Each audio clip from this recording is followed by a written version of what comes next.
যারা পড়েন তারাও ভুল করেন।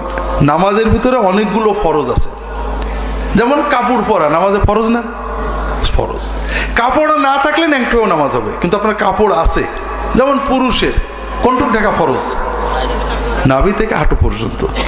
না থাকলে ন্যাংটুলেও নামাজ হবে, কিন্তু আছে। আপনার প্যান্ট, বাংলাদেশের আজকাল গার্মেন্টসের সব প্যান্ট নাভির 2 আঙুল নিচে নাকি বানাই। আমার প্যান্ট পরিনি তো বলতে পারবো না আর কি।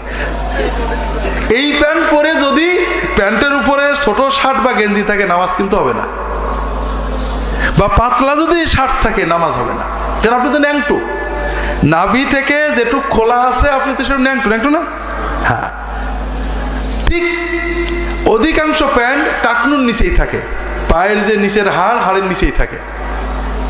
যদি নামাজের মুসল্লির কাপড় টাকনুর নিচেই থাকে নামাজ হবে না। কথা বলছেন? রাসূলুল্লাহ সাল্লাল্লাহু আলাইহি ওয়াসাল্লাম বলেছেন তোমার নামাজ হয়নি, আবার ওযু করতে বলেছেন। এটা হলো পুরুষদের ক্ষেত্রে।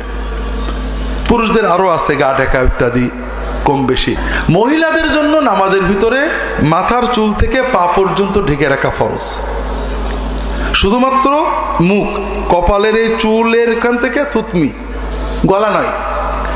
আর 2 কানের, কান্নাক মধ্যবর্তী যে মুখমণ্ডল এবং কবজি পর্যন্ত হাত।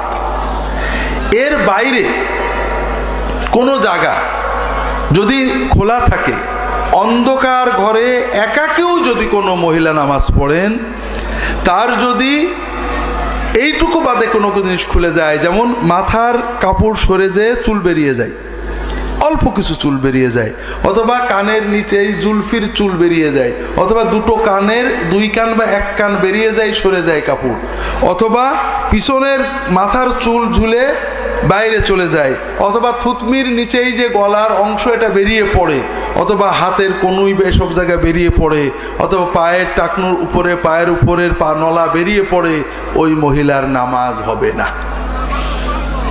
কারণ তিনি নামাজের ফরজ তরক করেছেন কাপড় থাকা সত্ত্বেও। কথাকে বুঝতে পেরেছেন? তাহলে শাড়ি পরে যারা নামাজ পড়েন মহিলারা, নামাজ কি হয়? শাড়ি হলো একেবারেই অন ইসলামী পোশাক।